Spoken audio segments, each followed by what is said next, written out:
What is going on today? Good to see you all on this trying to be beautiful, still a little cloudy, but better than 2 weeks ago day. My name is Matt, and I'm one of the pastors here. I get the privilege of teaching on Sunday mornings, but I also have the privilege of giving announcements, and it's really convenient when I actually remember the announcements I'm supposed to give. So last week I did not do that. So you all walked out of the building, people started handing you a magnet that says invite a friend, and you're like, what do I do with that? And the people handing out, because Matt's an idiot and he didn't tell you what to do with that. All right, so this week I'm letting you know, and they are going to have them at the back door again, so you could grab them if you like. But we as a church always want to make sure that we're asking that question, who's missing, right? And with that, it means that we want to invite a friend. And the thing that I know about Redemption Church is that you guys are just kicking cool, all right? And because of that, all the more, we want people to be able to see how cool you are. So be thinking about a friend that you can invite. Maybe it's even somebody coming up toward Easter here that you might invite. Because when they run all kinds of numbers and data and everything else, they find that roughly about 87% of people say they would actually come to church on Sunday if their friend invited them. That's a pretty cool deal. So your odds are really high is what I'm getting at. And so you can be thinking about Easter. That's going to be when we wrap up Leviticus and just celebrate the fact that Jesus is risen. And that is a very cool thing for us. So anyway, that's coming up. Make sure you think about that. Invite a friend. Grab a magnet. I put mine on my car. I have another one on my fridge. This one will find a home someplace, I have no doubt. So that is it. So I'm going to go ahead and pray right now this morning, get underway, because we got a lot of mileage to cover in the book of Leviticus. All right, Jesus, I thank you so much for your truth. I thank you so much for the joy that life in you brings, even when life is hard. And so I pray today that we are reconnected with what most should be protected and defended and cultivated in our lives so that we can experience the healing from holiness and really come to know that life is truly better with you. And so, Jesus, we thank you for today. Thank you for your word. Thank you for this ancient wisdom that is so spot on to life. And so we just give you praise this day in your perfect name. Amen. So we have an app, by the way. I think Pastor Scott mentioned that. And on the app, there are notes that you can follow along with today because we've got a few things that we're going to be looking at as we, again, kind of immerse ourselves in the book of Leviticus. Now, when I was thinking about the topic for this week, I was thinking about something that I find to be a trait that is true to almost every human being. I don't think I've ever met a person that this wasn't true at some level. It comes in different forms and variations and intensities. But what I find is that all people, at their core, they desire to be significant.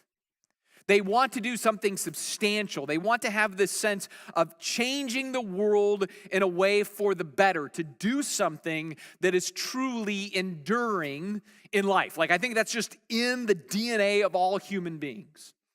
And what I'm firmly convinced of as it relates to that is that that spirit or disposition of purpose that we all seek is an echo of Eden.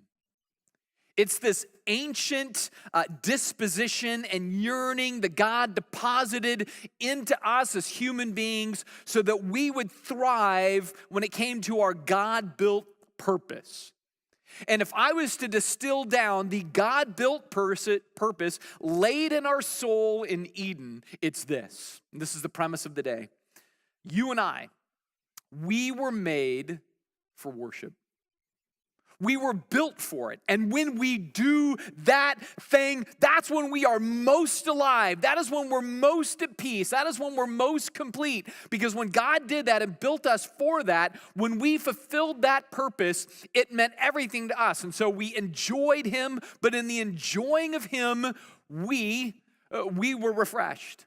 We were strengthened. We were made complete in our purpose. Just like all things, when they're built for a purpose and they fulfill their purpose, that's its greatest completeness. Well, that was the completeness that we were designed to exhibit. It was worship. But here's the sad reality. When we rebelled in Eden, basically, I would say our compass was spun. The poles were inverted in the context of our worship, and we started to worship lesser and lesser things in greater and greater measure, right?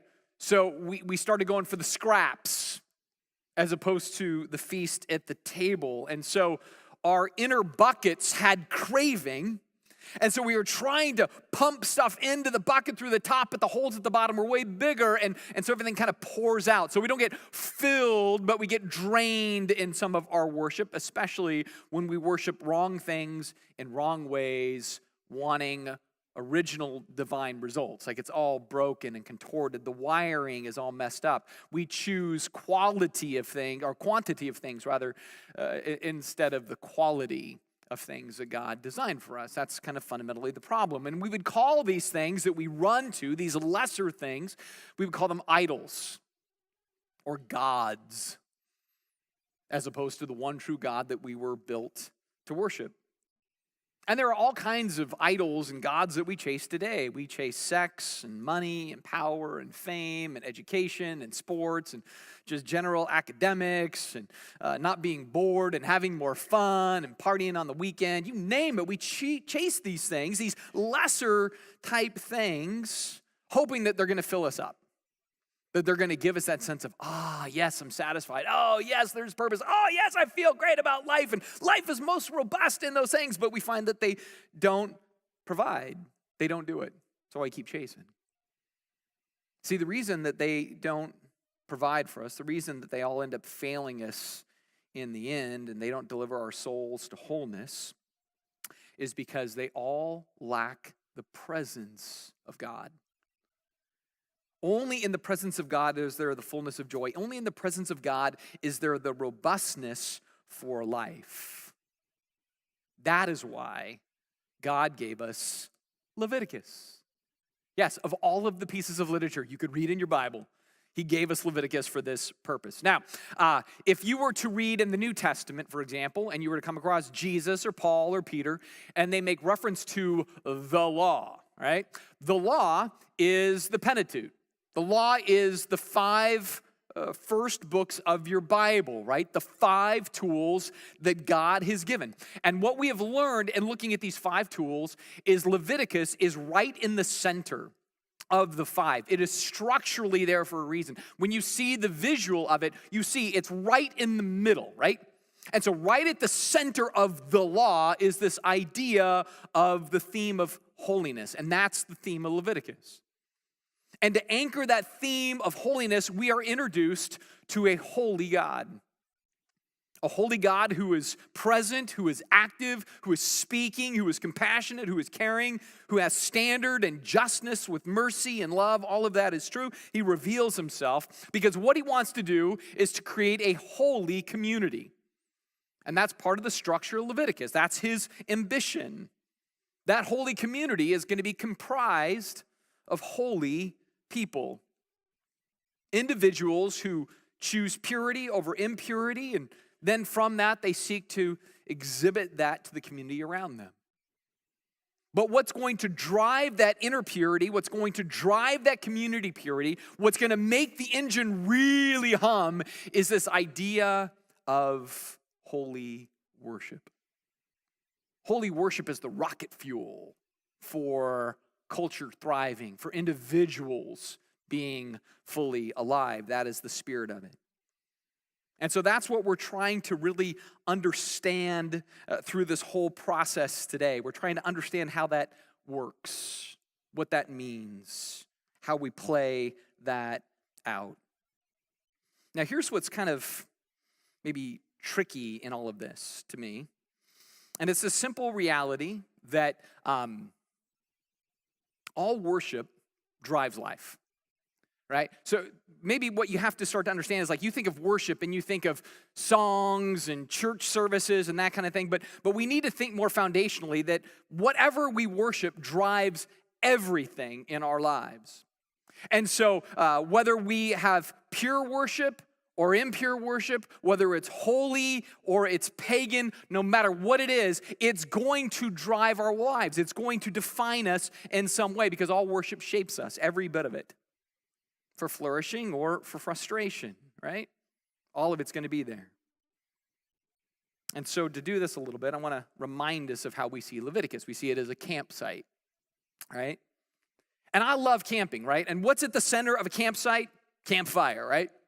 That is the epicenter. And that is where all life happens. And so this is how I want you to begin to see this whole thing, right? So we've said in Leviticus, God is at the center, just like a campsite. And then that next rung out, right? That's where we all sit and hang out. And I love going camping with my family when they were younger. We would sit around the fire, and that's where life was, right? That's where peace was, joy was, fun was, marshmallows, laughter, telling stories, singing songs, doing Mad Libs, you name it. I mean, just there, that's where it happens. That doesn't happen in the tent. It doesn't happen in the car on the edge of the clearing of your campsite. It really happens around the fire. So the fire is life. Now, we bring that into Leviticus, and God is at the center. And God is life in the camp.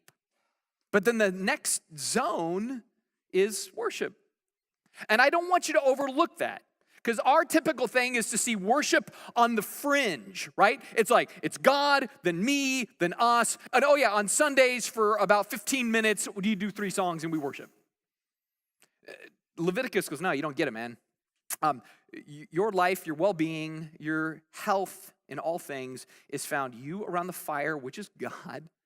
And that is going to shape you into the individual that you're to be so that you can pour into the community that you want to see, right? Like that's the way it's all to unfold and play out. And so life is around the fire. And so in the same way, Leviticus is saying we are at our best. We are most alive. We are at rest. We are enjoying ourselves most when we are near to God, right? When we're near to God, right? In the ritual zone. That's where hope is, healing is, and harmony is. And let me tell you, as Christians, we all know this to be true. Like, this is just a general truth, right? What we know to be true is that when we are at our best spiritually, when we're in the Bible, man, and we're praying, and church is a regular priority, and we're not feeding our egocentric desires and wanting our way, but we're happy to give ourselves away and help other people and serve and care and invest, and it's not all about us. That's when we're at our best. Just individuals, just personally. Like, I've never met a Christian that says, man, all that stuff's happening in my life consistently and I'm miserable.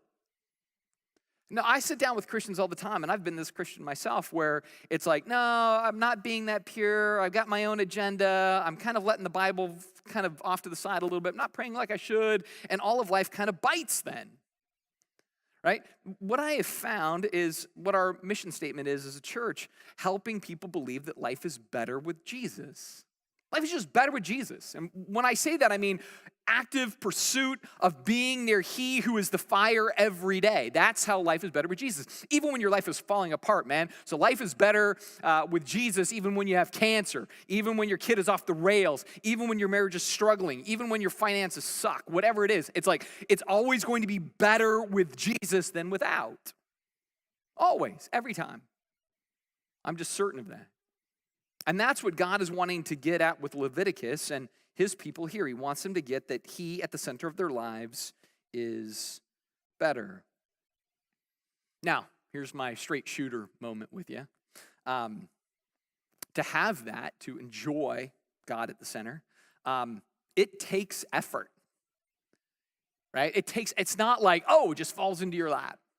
That's what's so frustrating. It's like you actually have to put in some stuff to see the dividends, right? Now, it's certainly better. It's certainly going to be more rewarding, but it's going to take some concerted focus. And so like in the book of Leviticus, for example, there's all these rules and regulations and standards and dietary this and purity rituals that and everything else. For us, it's a little different. For us as Christians, it means, hey, yeah, we make sure that we pray on a regular basis. We make sure we read God's Bible. We make sure to invest into one another. We make sure to go to church. We make sure to do these things. It does take some effort. The reality for us, though, is because it takes effort to sustain that day after day after day. It can't just be like, I do it and then I let it go for a month and I do it again in a month and I let it do. No, you got to every day have these things. But because it takes the effort to do those every single day, we tend to get relaxed. And in getting relaxed, then they begin to slide, right? And it's hard. In fact, it reminds me of when you want to change your diet. And you go, I want to start eating healthy as opposed to eat conveniently. See, convenient is just that. It's pulling through the drive-thru, you pay your $8, you get your greasy burger, and you drive on. It's convenient. But you know in your bones it's not better. You know it's not healthy, but healthy would mean you have to go to the store and get real food and cook them in a real skillet and put them on a real plate. And that's so much effort to eat healthy. It's just better to eat convenient. Weirdly, the more you eat conveniently, the more it becomes inconvenient. Over the course of time, then you go, now I got to deal with the pounds that I didn't want from eating conveniently. Now I got to deal with the fact that I don't feel as good from eating conveniently and I want to get back to healthy somehow. This is the drift that happens. That's what happens when we get laxed. That's when we list toward convenient. We begin to become more worn down and have more baggage. And that whole spirit is the rival of holy worship in Leviticus. The rival is idols. The idol is unholy idols with unholy worship. They're outside of the camp, right? So in the camp is God at the center, us around God for his presence. But just outside of the camp, there is a draw that's always out there.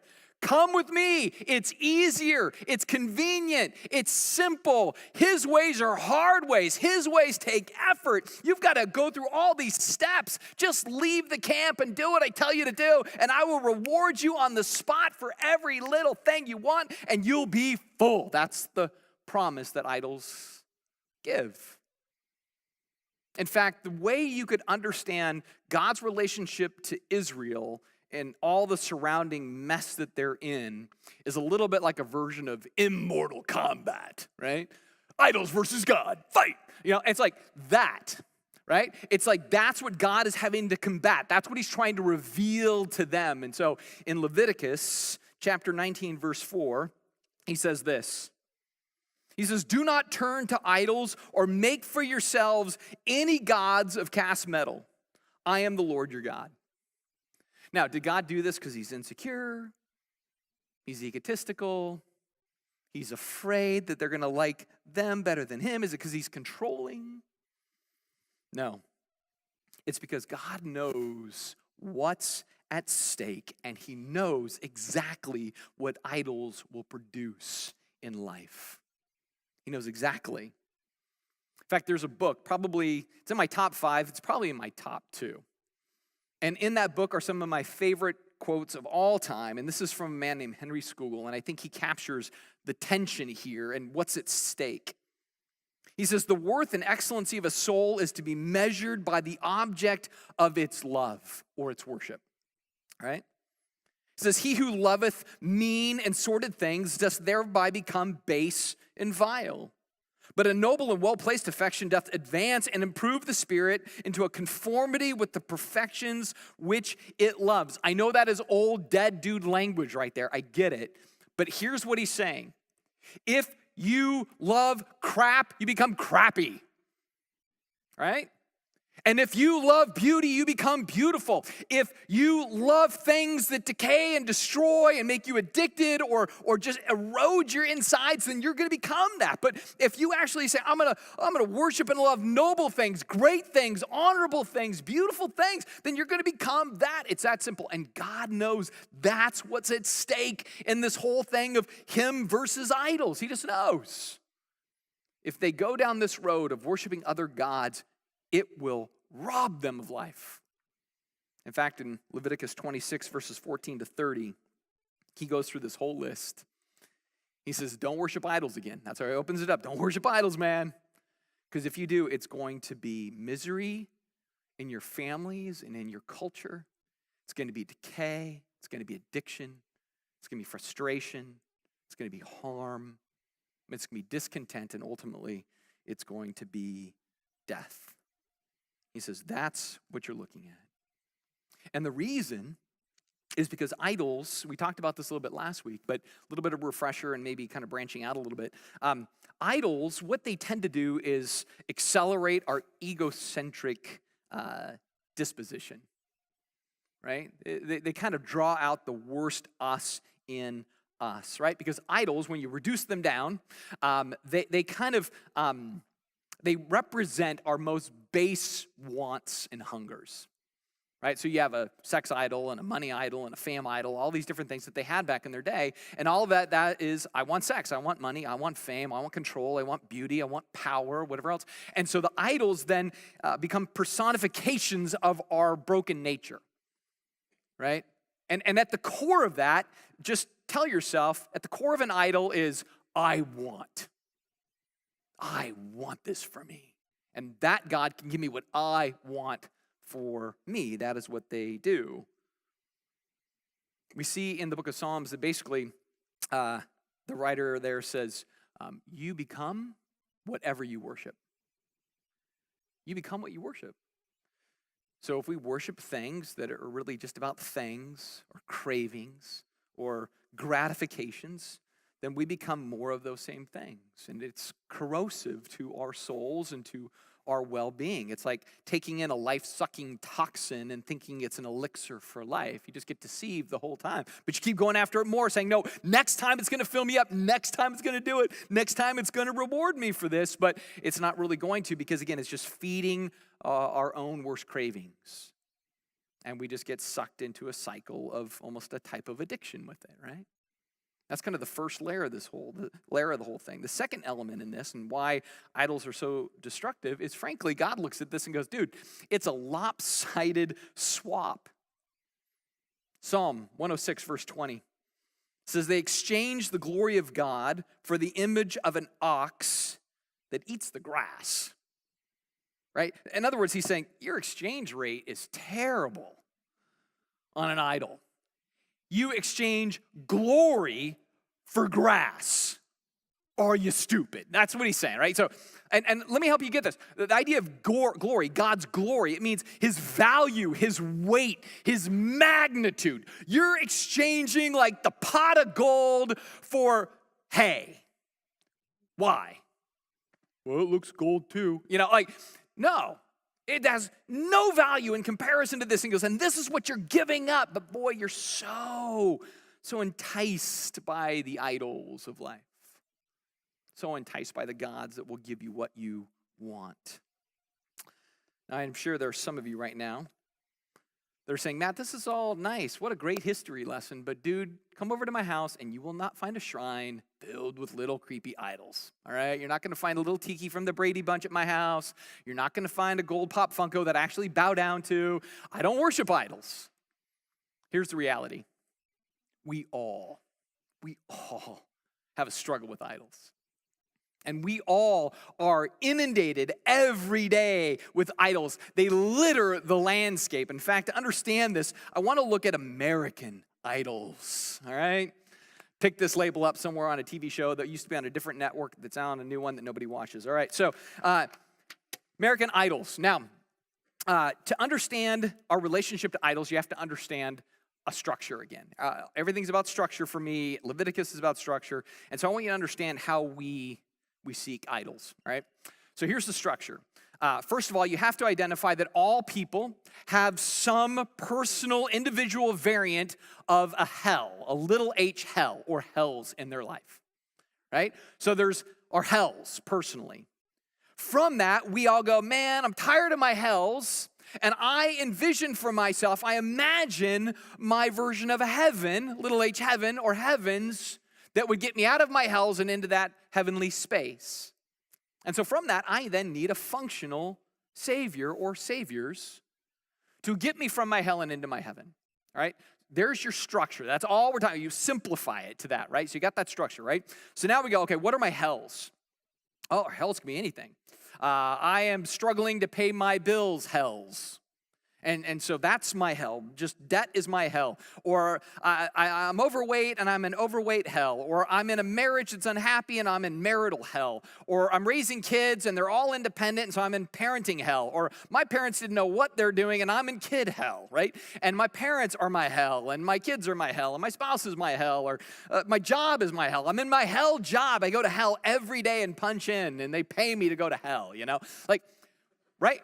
So we all have hells. Every one of us has some kind of hell, health hell or internal, emotional hell, whatever. So then we go, but I want a heaven from my hells. And so I go, I need a rich heaven to get me out of my debt hell. I need money heaven to be my heaven. Or my marriage is terrible. I need divorce heaven and just be single, But then you got single people go, I'm so lonely, I wish I could be married. And like, well, then swap, So you got those heavens that people want. Or again, I'm in skinny heaven. That's my heaven it's going to be. Or my kids actually listen to me. Or my parents aren't crazy anymore. Just we all envision our heavens. And so from that, we go, I need saviors. I need idols. So again, money becomes the idol. An affair becomes the idol, or sex becomes the idol, romance becomes the idol, just you name it. This book, this program, this specialist, whatever, they're going to save me. That will save me. This change in my circumstance will save me. We all have idols. It was interesting this week I decided for fun to dig up an exhaustive list of all of the gods and goddesses of the Greeks and Romans. And I did this because, again, even though they don't represent the era of Leviticus, they came after. Leviticus goes further back. But the spirit of what an idol is, it's exactly the same. It's just we're more familiar with the Greeks and Romans, right? And so what they did is something that we're sort of unwilling to do. We don't want to see our love of sex and money and all these things as idols. Back then, they actually just knew what it was. So like, we want sex, we want money, we want power, we want control, we want peace, all these things, and we're just going to deify those. We'll worship those things hoping to get those things, right? So that's what they did. And so from that, you see that there are concepts in their idols that are still the things that we worship today. For example, they had the goddess of beauty and adornment, the goddess of radiant glow and good health, and the goddess of youth. Do you think that those aren't worshiped today by people? They pay billions of dollars a year to do that. Even in the marketing, you want that radiant glow? That's a god, all right? They actually had a god for that. They had the god of medicine and healing. Boy, we better make sure we get good health care. That's going to save us. We all need it. We need it. We can't live without good health care, right? So we're big into that. Also with this, the goddess of the soothing of pain. Americans avoid pain like the plague, man. Even with the way we parent our kids, we don't ever want them to suffer. Heaven forbid that would develop character, right? So like we don't want pain. We try to avoid it. It's our God, pain-free living. They also had the god of strength and power, the goddess of persuasion and seductive speech. They had the goddess of love and the god of sexual desire. We worship sex, we worship romance, we worship strength and power. Like I said, there was the god of sexual desire, the god of wine, the god of music, sex, drugs, and rock and roll all rolled into one right there. The goddess of joy and pleasure, mirth, beauty, dancing, feast. We live for fun. We live for the next outing, activity, party, vacation, whatever. Those can be our gods. Of course, there was the goddess of fame and renown, the god of fortune. We worship money in our culture. Nike, goddess of victory. Right? We even put her on our feet. There was the god of ingenuity, innovation, and technology, which is stuff, buildings, crops, metalworking, all of that. So, man, we love our stuff as Americans. They had the god of sports and the gymnasium. They had the god of seasons and the ordering of the heavens, which is science. And so, man, sometimes we worship science. We say, I don't believe in God, I believe in science. And then somebody says, you need to be baptized, right? So, second service gets out a little better. I know some of you nerds out there. Okay, so, and then there's the gods that we're afraid of. Because again, God is something either you put your faith in to save you or you fear. And so there was certainly things like the god of panic and the god of strife, the god of fear, and from that we needed a god for the soul. Her name was Psyche, right? We still have idols today. We still have the gods that we tend to worship. And here is the painful truth about all these gods. And trust me, I have bowed to those things. I have had times in my life where I've bowed to many of those gods, right? Also saying, and the one true God, which is exactly what Israel did in the Old Testament so often. God plus idols. God's like, it's not God plus anything. It's just God, stop. That's the fire. But they would always want to tether on. We want to tether on. And here's what happens when we tether.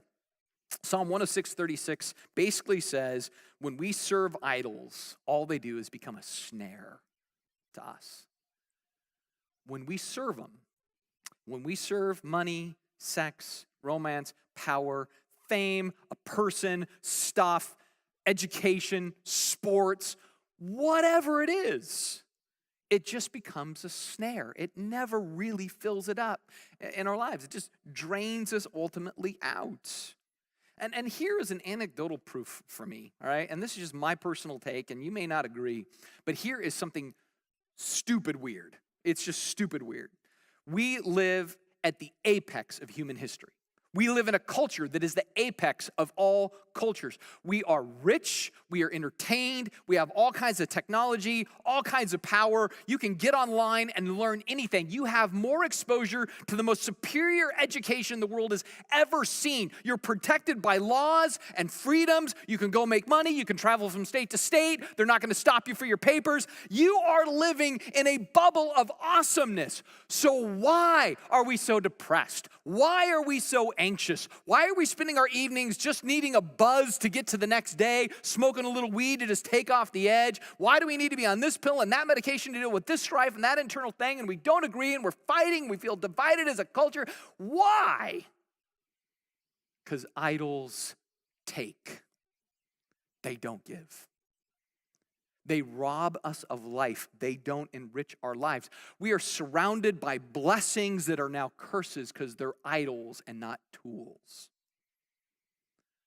These things like sports and all these different things, they're not inherently wrong, but when we elevate them to that status of like, this is what's going to save me, this is what's going to rescue me, health is going to save me, eating right's going to save me, this person's going to save me. Like, if we do any of that, we're looking for problems because, again, idols take more than they give. They don't cause us to flourish. They only cause us to be frustrated.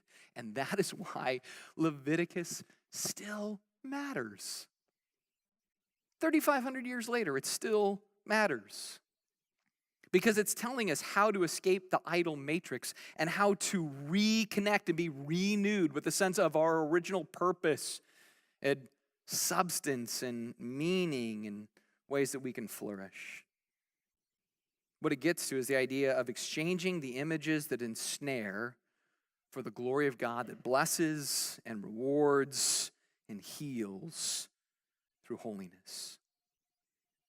It means we have to let go of the idols. We have to tear down the pillars, and we have to draw near to God. We have to come to the campfire in worship. We need to be close to him so that he's close with us, so that we are different as we relate to everything beyond us. So here's what it says in Leviticus chapter 26, starting in verse 1. He says, "You shall not make idols for yourselves or erect an image or a pillar. You shall not set up a figured stone in your land to bow down to it, for I am the Lord your God. Rather," he says, "you shall keep my Sabbaths and reverence my sanctuary. I am the Lord. If you walk in my statutes and observe my commandments and do them, then I will give you," and he gives this whole list of flourishing and enrichment. Now, I want you to notice a couple of things here. First of all, he talks about, hey, if you obey my commands, if you pursue God's best for flourishing, hey, then you're going to flourish. So part of it, and we're going to look at this next week, is the individual has a life of purity that then translates into a community of purity. That'll be the week after that. But where it starts is worship. That's what I want you to notice there. He starts it at the top with worship, and then he moves into our obedience to what he calls us to do. And so he says, here's the key about worship. Don't serve the idols, but rather revere me, rest in me, make sure you find your life in me, right? That's why he says, hey, make sure you keep my Sabbaths, which is my rest, and you have reverence for my sanctuary, which is closeness to him. That's what makes us tick. Only right, holy, godly worship brings healing and flourishing and enrichment, all right? Now in Leviticus, to do this, man, there was a lot of bells and whistles, bro, right? I mean, there was purity rituals, and there was animal rituals, and there was things with water and things with wheat, and can't touch this, and you can't eat that, and don't shave your face this way, and all this stuff, right? And we're like, oh, I don't even know what to do with it. The good news is you don't have to do anything with it. A, because Jesus has handled that part, and B, because embedded into all of that was some very simple ideas, right? If you took all of that aggregate of all the details in Leviticus and you boiled it down and found its structure, right? Which is kind of what my job gets to be, is to boil it down to structure. You will find there's only 4 things being communicated. Now, they're immersed in it, right? They're immersed in it, so these 4 things stick. So God had a lot of detail for them so they would remember. But if we boil it all down, there's 4 things that reveal worship and what it means to be around the campfire, what it means to be near the presence of God, and what we do to press into his presence. And they're really easy. I bet you could even memorize all 4 today while you're listening. The first, so critical in how we worship before God, it's a statement that we make to God. And that statement is, forgive me. Forgive me. All of the sacrifices, right? All those animal sacrifices, no matter if it's the sacrifice of restitution or sacrifice of atonement, whatever, all of those are the same thing. They're saying, forgive me, God. I acknowledge that I'm broken, I'm egocentric, I do sinful things, I'm sinful to other people, I'm sinful in myself, I rebel against you, whatever. And so I acknowledge it, I confess it, and I give a sacrifice for it. In the Old Testament, they had to give a pigeon or a ram or a bull or a lamb or whatever it might be. For us, Jesus was the sacrifice. And so when we come to God and we say, forgive me, he's like, man, I forgive you. My son, he gave himself for you so that you could have life through his death. And then I rose him to life again to secure your life. I mean, it's this really beautiful thing. But at the core, all we're learning in Leviticus is we need to learn to say to God, forgive me. Those are the sacrifices. The second thing in Leviticus we need to learn to say in our worship is thank you. And thank you are the offerings. The grain offering and the fellowship offering of Leviticus. And the grain offering, all it's saying is, God, thank you that you have made me, that you have made me with certain skills and abilities, and I can work or be a mom or be a student, and you've given me a mental capacity, and you make it possible for me to earn money and to have food and vacations. You did it all, God. It's all on you, so thank you. That is the piece, or that is the grain offering, rather. And then you have the fellowship offering, which is, God, thank you that you want to be in community with me. Thank you that you want me to be in community with other people, and you've given me other people for my own well-being. Thank you. So it's pretty simple. Forgive me. Thank you. The third set of rituals all pertain to the idea of saying, God, I seek to honor you. Those are all the feasts and festivals and holidays of Leviticus. And what that is saying is the people would stop and say, God, I remember you. I remember you. And I put my rest in you. I put my trust in you in life. And then there's the fourth element. Leviticus shows us that we are to always be saying, I desire to be close with you. God, I just want to be close to you. That's the Day of Atonement, which literally means at one-ment, where God and us are made to be in a relational oneness. So here's what's crazy, all right? Forgive me, right? Thank you.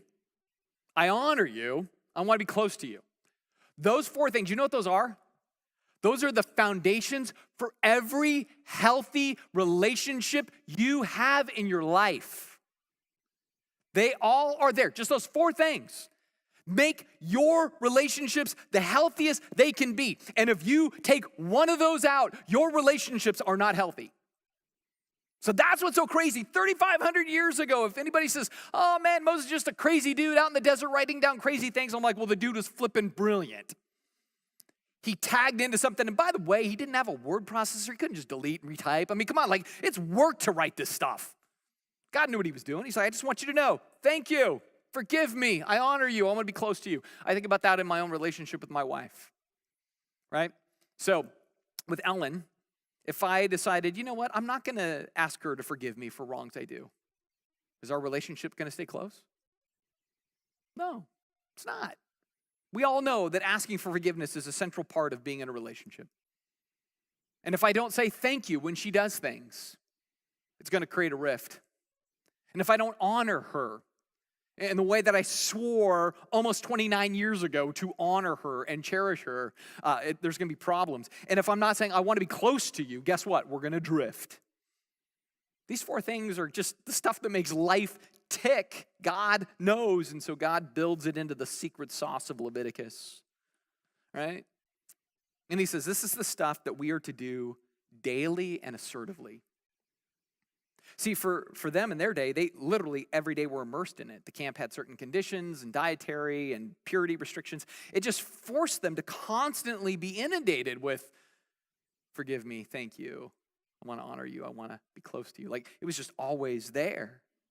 And when this happens, when we press into these things with God, we come to the campfire and we're saying those things, he shows up in your life.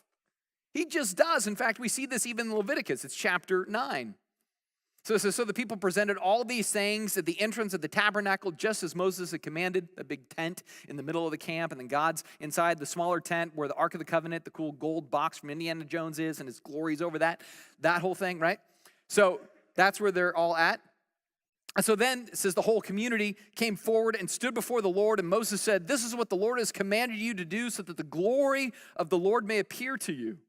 And after that, Aaron raised his hands toward the people and he blessed them. And after presenting the sin offering and the burnt offering and the peace offering, again, all these things that say, forgive me, he stepped down from the altar, and then Moses and Aaron went to the tabernacle, and they came back out and they blessed the people again. And then the glory of the Lord appeared to the whole community. Fire blazed from the Lord's presence and consumed the burnt offering and the fat on the altar. And when the people saw this, they shouted with joy, and they fell down on the ground to their face. I mean, this is better than a Seahawks touchdown, all right? They're just, woo, boom, They love this scene, right? Because God showed up. But notice what it took. It took effort. Right? It took effort. They had to do certain things and press in a certain way to say what? Forgive me. Thank you. I honor you. I want to be close to you. And God's like, man, then I'm going to move in. Still plays for us today. It's exactly the same gig. Exactly. And what I know is that it's true. Because when you say, forgive me, part of that, what you're doing is saying, I'm going to declutter the crud in my life. I'm going to do things more holy and unique and special. I'm not going to keep doing some same dumb sin idol worshiping practices, right? So you do that. And then you say, and God, thank you for what you've done. And man, I'm going to honor you with everything because I just want to be near you. He shows up.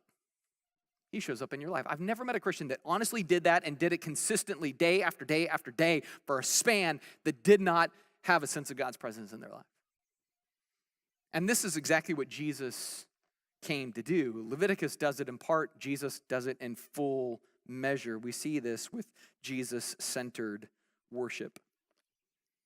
In Colossians chapter 1, it says, Christ is the visible image of the invisible God. He reveals more to us. And in John 1:14, it says, and we have seen his glory, the glory as the only Son from the Father, full of grace and full of truth. Not full of laws and regulations that we must obey, but full of grace to motivate us and truth to guide us. And so we then worship Christ because he enriches our lives. He magnifies our sense of purpose back to what our original purpose was in Eden. And he does this through two avenues. First, Jesus offers life, flourishing grace, and truth when we worship individually. When we as people embrace his best for our lives. Romans chapter 12. Our friend Paul says this. He says, dear brothers and sisters, I plead with you to give your bodies to God because all that he's done for you, not just your head, not just your Sunday, your whole life, right? Give it all to him because of what he's done for you. Let them be a living and holy sacrifice. In the Old Testament, Leviticus, dead bird, dead animal, whatever. Now you're living as a sacrifice. You're a holy, uncommon person.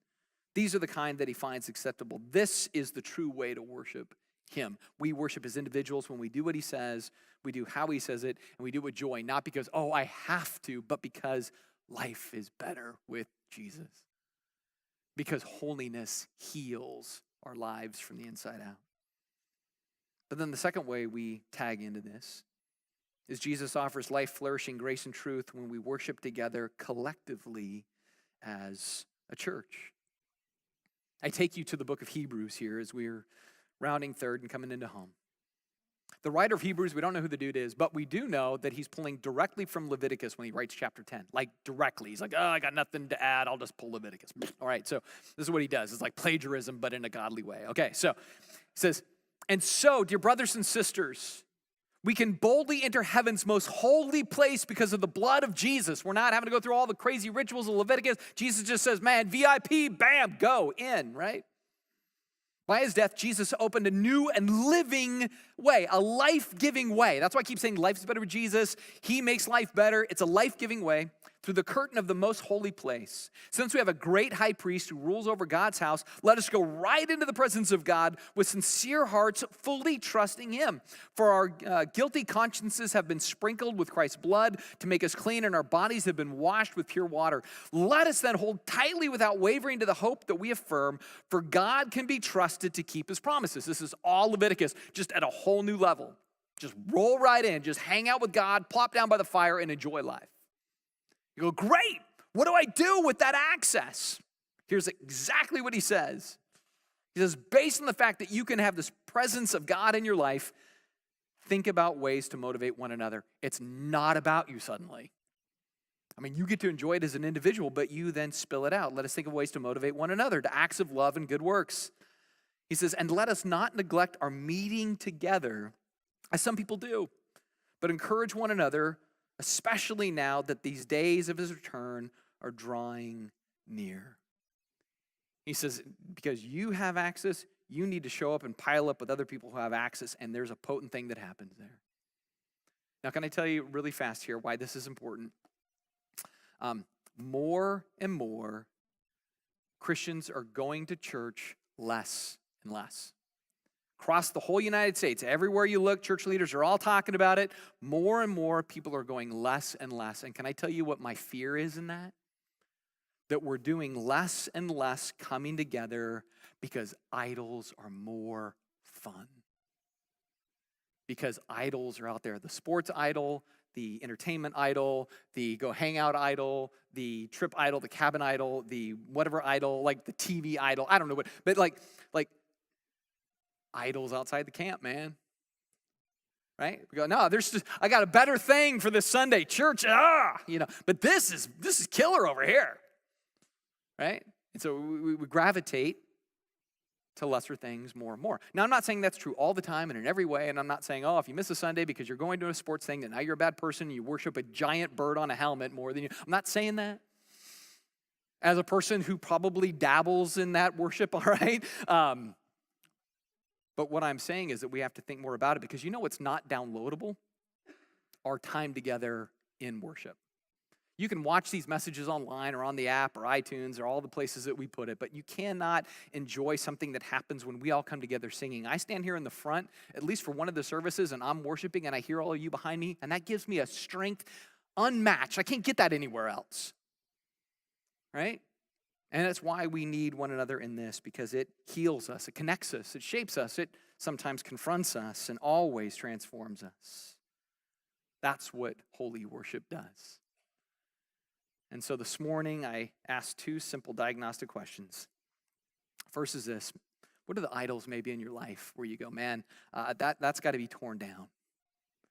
And with that, what is the Jesus-centered worship in your life that you want to invest in so that it might be more built up? Let's go ahead and pray together. Jesus, thank you for reminder and for grace, for truth and for goodness.